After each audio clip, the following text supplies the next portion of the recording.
जब सुने के होई भोजपुरी गाना बस बजे के चाही गाना।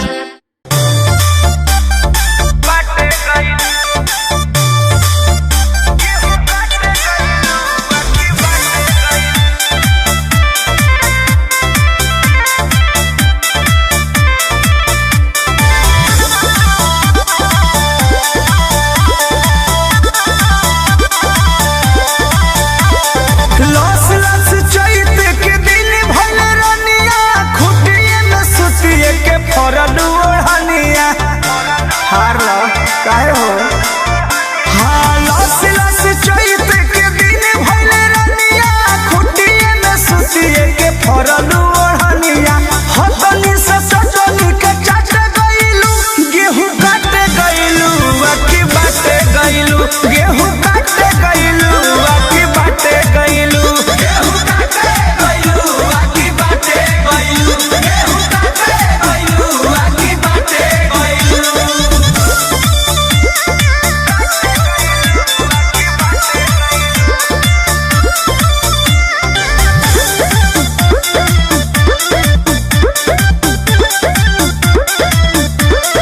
घाम लागल चांपत हो गइलू सावर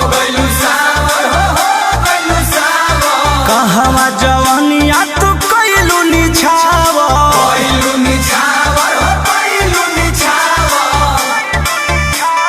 घाम लागल चांपत हो गइलू सावर कहवा जवानिया तू कइलू निछावर केकर पलहारी बुलट गइलू गेहूं काट गइलू बाकी बाटे गइलू गेहूं काट गइलू बाकी बाटे गइलू गेहूं काट गइलू बाकी बाटे गइलू गेहूं काट गइलू बाकी बाटे गइलू।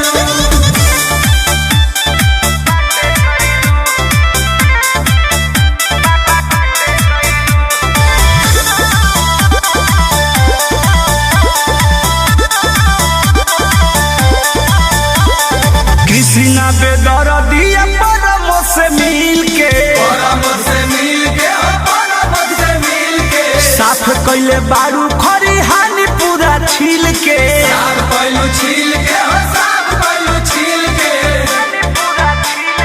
कृष्णा बेदर्दिया परमो से मिल के साफ कइले बारू खरिहानी